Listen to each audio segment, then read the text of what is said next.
नमस्कार। गणित विषय की इस कक्षा में आप सभी का स्वागत है। हमारी आज की कक्षा का विषय है विभाज्यता कैसे कार्य करती है।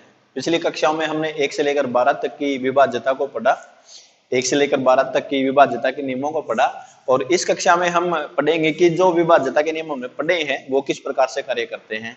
जैसे 2 के लिए इकाई का अंक ही क्यों देखते हैं, 3 के लिए अंकों का योग ही क्यों देखते हैं, 4 के लिए इकाई और दहाई के अंक की जरूरत क्यों होती है, उससे बनी संख्या की जरूरत क्यों होती है, और 11 में जो है हम अंकों का जो एकांतर योग है वही क्यों लेते हैं।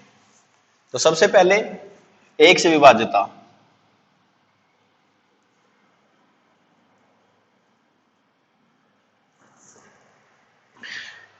हमने पढ़ा कि सभी संख्याएं 1 से भाग हो जाती हैं, ऐसा क्यों है। सबसे पहले हम ये देखते हैं, जब आप किसी एक संख्या, मान लीजिए कोई संख्या है आपके पास a है और इस संख्या को आप किसी p से भाग करते हैं और आपके पास भागफल होता है q और जो शेष होता है आपके पास r होता है। जब आप किसी संख्या को भाग करते हैं, इस संख्या से भाग करते हैं, आपके पास कुछ भागफल आता है और आपके पास कुछ शेष होता है। तो हमारे पास नियम है कि जो शेष होता है वो शून्य हो सकता है, शून्य से बड़ा हो सकता है, लेकिन जो शेष होगा वो हमेशा जिस संख्या से भाग करते हैं, यानी जो भाजक है हमारा, ये जो p है भाजक है और ये जो शेष है, जो शेष है वो भाजक से हमेशा छोटा होगा या फिर वो जो है 0 के समान हो सकता है, 0 से बड़ा होगा। ये हमारे पास भागफल है और यहां पर कोई संख्या है। जो शेष होगा हमेशा वो क्या होगा, आपके पास जो भाजक है उससे छोटा होगा। और कितना छोटा हो सकता है, 0 से लेकर, मान लीजिए जब आपके पास p की वैल्यू आपके पास 6 है तो r की वैल्यू आपके पास क्या हो सकती है। जब आप 6 से भाग करते हैं तो शेष में क्या हो सकता है, आपके पास 0 हो सकता है। शेष में कोई संख्या ऐसी हो जो 6 से पूरा भाग हो जाए, शेष 0 रहेगा। 1 हो सकता है शेष, 2, 3, 4, 5। आपके पास जो 6 है वो कभी नहीं शेष होगा, या 6 से बड़ी संख्या कोई भी है वो कभी भी आपकी शेष में नहीं होगी। इसलिए शेष जो आपका 0 से लेकर 5 तक होगा। मान लीजिए p की वैल्यू किसी स्थिति में आपके पास 10 है तो आपके पास जो शेष होगा वो 0 से लेकर और 9 तक की कोई भी संख्या आपके पास हो सकती है।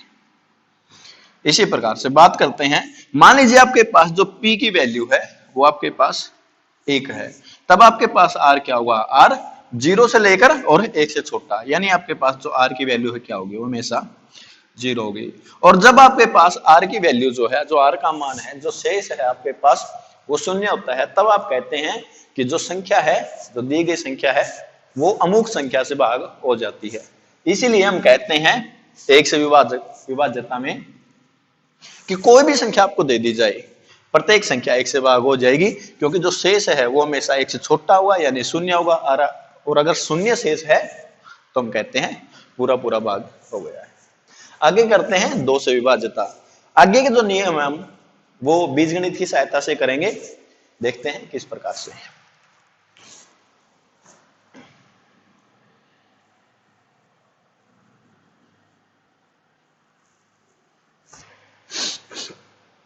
मान लीजिए आपके पास कोई संख्या है जिसका इकाई का अंक 1 है, जिसका दहाई का अंक 8 है और सैकड़े का अंक आपका 6 है और हजार का अंक आपके पास 7 है। तब संख्या क्या हो जाती है, आपके पास संख्या होती है आपके पास 7681। ये इस प्रकार से कैसे होती है, जो आपको अंक बताए गए हैं वो स्थान के साथ में बताए गए हैं, जैसे इकाई का अंक, दहाई का अंक, सैकड़े का अंक और हजार का अंक। ये स्थान है हमारे पास, इकाई, दहाई, सैकड़ा और हजार। जो भी अंक आपके पास इकाई के स्थान पे आया है तो उसका जो मान होगा वो सम अंक के समान होगा। जो अंकित मान है अंक का, अंकित मान क्या होते हैं, जैसे ये 1 है, ये जो चिन्ह है ये 1 को प्रदर्शित करता है, जो ये चिन्ह है आपका ये 8 को प्रदर्शित करता है, ये जो चिन्ह है आपका 6 को प्रदर्शित करता है और ये जो चिन्ह है आपका 7 को प्रदर्शित करता है। ये होते हैं अंकित मान। जैसे 0 है आपका, वो किसी भी संख्या को प्रदर्शित नहीं करता। ये जो है आपका चिन्ह, ये किसी एक वस्तु को प्रदर्शित करता है। ये आपका जो चिन्ह है वो किसी किन्हीं दो वस्तुओं को प्रदर्शित करता है। कैसी भी दो वस्तुएं हैं या संख्या को। ये जो चिन्ह है आपका ये किन्हीं तीन को प्रदर्शित करता है। ये है अंकित मान। और दूसरा है हमारे पास स्थानीय मान। स्थानीय मान जब कोई अंक या कोई चिन्ह किसी विशेष स्थान पर आता है तो उसका जो मान होता है वो स्थान के अनुसार होता है। जैसे इकाई के स्थान पर आने वाला कोई भी अंक है आपका वो अपने अंकित मान के समान होगा, यानी ये 1 के बराबर होगा। और दहाई के स्थान पर कोई अंक आता है तो उसका जो मान होगा वो अंकित मान 8 उसके 10 गुणे के समान होगा, यानी 80। इसी प्रकार से जो भी अंक आपका सैकड़े के स्थान पे आया है वो अपने से 100 गुणे को प्रदर्शित करेगा, यानी 600 को। और उसके बाद अगर कोई अंक आपका 1000 के स्थान पे आया है तो अपने से 1000 गुणे को प्रदर्शित करेगा, यानी ये 7000। ये सभी जो अंक आए हैं आपके अलग अलग मानों को प्रदर्शित करते हैं। और संख्या क्या होती है आपके पास? संख्या होती है सभी स्थानीय मानों का योग, यानी ये जो संख्या होगी आपके पास क्या होगी? अगर इन सभी मानों को जोड़ देंगे आपको संख्या प्राप्त हो जाएगी 7681। अभी इसमें हम बीजगणित का प्रयोग करते हैं। मान लीजिए आपके पास कोई संख्या है जिसका इकाई का मान a है या इकाई का अंक a है, और दहाई का अंक जिसका b है, सैकड़े का अंक जिसका c है, और 1000 का अंक आपके पास d है। तब आपके पास संख्या क्या होगी? इन सभी अंकों का स्थानीय मान और उनका योग है। यानी इसका मान क्या होगा? a गुणा में 1 यानी a। इसका मान क्या होगा? b गुणा में 10 यानी 10b। इसका मान क्या होगा? c गुणा में 100 यानी 100c। और इसका मान क्या होगा आपके पास? d गुणा में 1000 यानी 1000d। और आपके पास संख्या क्या होगी? संख्या इन सभी मानों का योग होगा, यानी संख्या क्या होगी आपके पास? 1000d जमा में 100c जमा में 10b और जमा में a। ये आपके पास संख्या होगी। अब हम करते हैं विभाज्यता के नियमों को।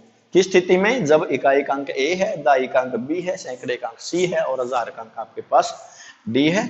उन स्थितियों के लिए हम अब a का मान कुछ भी हो सकता है 0 से लेकर 9 तक, b का मान 0 से 9 तक कुछ भी हो सकता है, c का मान भी 0 से लेकर 9 तक कुछ भी हो सकता है, और d का मान भी 0 से लेकर 9 तक कुछ भी हो सकता है। और इसी प्रकार से ये जो क्रम है आगे भी चलता ही रहेगा, लेकिन 4 ही अंकों के द्वारा हम सभी नियमों को परिभाषित कर सकते हैं, सभी नियमों को बता सकते हैं कि इसके लिए ये नियम लागू होगा और इसके लिए ये नियम लागू होगा। तो हम करते हैं 2 से विभाज्यता।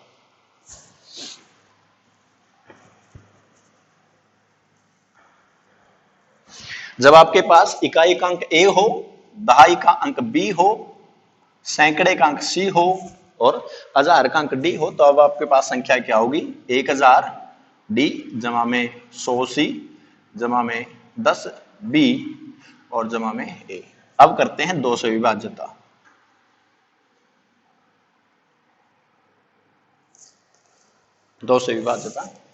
यानी अगर आप देखते हैं भी ये अगर आपके पास संख्या है, इसमें a b c d के अलग अलग मान के लिए आपको अलग अलग संख्याएं प्राप्त होंगी। अगर ये आपका 2 से भाग हो जाता है तो किस कंडीशन में ये पूरा 2 से भाग हो जाएगा?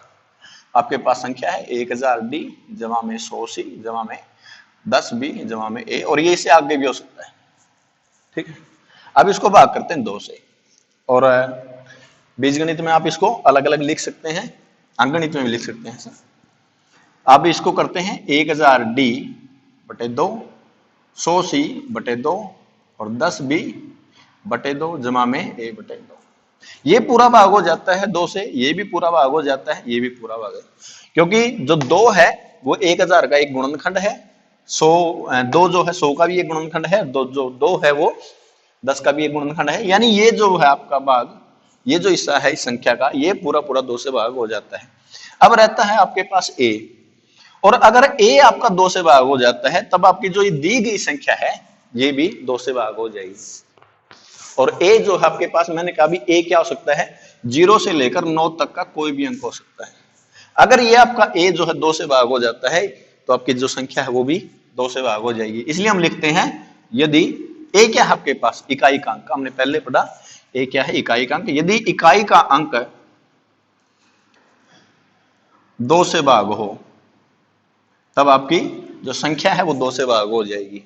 और क्या कह सकते हैं, ये हमारे पास अंक हैं। अब इनमें से देख लेते हैं कि कौन कौन से हैं जो 2 से भाग हो जाते हैं। 2, 4, 6, 8 या फिर 0, ये वो अंक हैं जो 2 से भाग हो जाते हैं।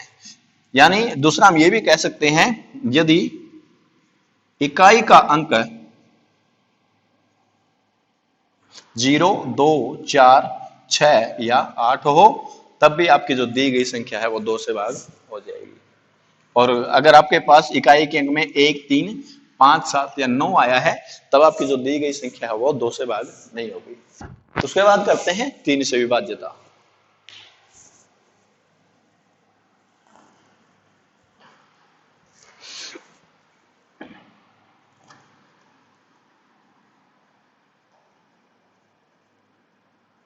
तीन से विभाज्यता, आपकी संख्या है ये 1000 डी जमा में 100 सी जमा में 10 बी और जमा में ए। और देखते हैं कि ये जो संख्या है आपकी 3 से किस कंडीशन में भाग हो जाएगी।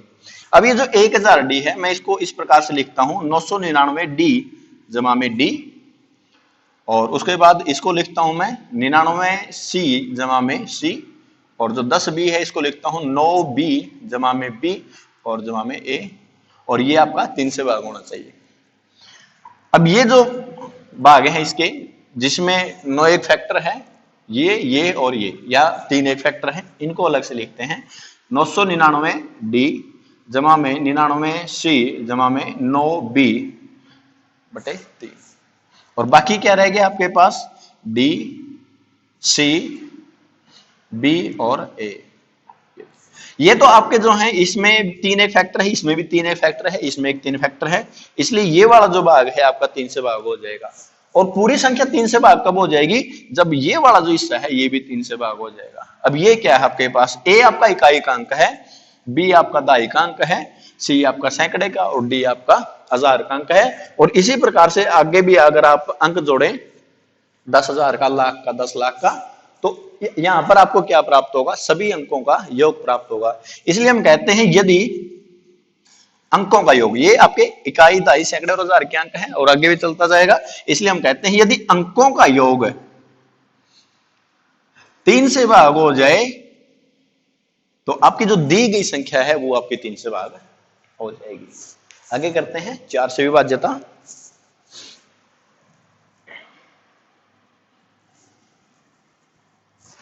आपके पास संख्या है ये और 4 से विभाज्यता, तो ये आपका जो है 4 से भाग हो, तो इसमें से वो कौन कौन से भाग हैं जो 4 से भाग हो जाएंगे। ये आपके पास, क्योंकि इसमें 4 एक गुणनखंड है, ये 4 से भाग हो जाएगा 1000 डी, और ये भी आपका जो है 4 से भाग हो जाएगा। ये तो 4 से भाग हो जाएंगे आपके। शेष क्या रहेगा आपके पास, 10 बी जमा में ए बटे 4। अगर ये वाला हिस्सा आपका 4 से भाग हो जाता है तो आपकी जो दी गई संख्या है वो पूरी की पूरी 4 से भाग हो जाएगी। और ये क्या है आपके पास, ए आपके पास इकाई का अंक है, बी आपके पास दाई का अंक है, लेकिन यहां पर क्या आया है, 10 बी आया है। 10 बी यानी दाई का जो अंक है वो अपने स्थानीय मान के साथ में आया है, इसलिए ये क्या होगा आपके पास, इकाई और दाई की अंक से जो संख्या बढ़ती है आपके पास, यानी अंतिम अंकों से जो संख्या बढ़ती है, यदि वो 4 से भाग हो जाती है तो आपकी दी गई संख्या भी 4 से भाग हो जाएगी। इसलिए हम लिखते हैं 4 से विभाज्यता में, यदि अंतिम 2 अंकों से बनी संख्या 4 से भाग हो तो आपकी जो दी गई संख्या है वो भी आपके 4 से भाग हो जाएगी। इसमें हमने और भी कुछ नियम करे थे। 4 में इकाई का जो दाई का अंक है उसका कुछ दुगुना करते हैं, पता नहीं क्या करते हैं, इकाई के अंक का दुगुना करते हैं, जोड़ देते हैं, घटा देते हैं, पता नहीं क्या करते हैं, जो आपने वीडियो में किए हैं, अगर आपने वो देखी हो तो आपने पता करना है कि हम वो नियम जो है वो किस प्रकार से कह सकते हैं, ये नियम भी इस पे लागू होंगे। आपने खुद से इस चीज का प्रयास करना है। आगे करते हैं 5 से विभाज्यता।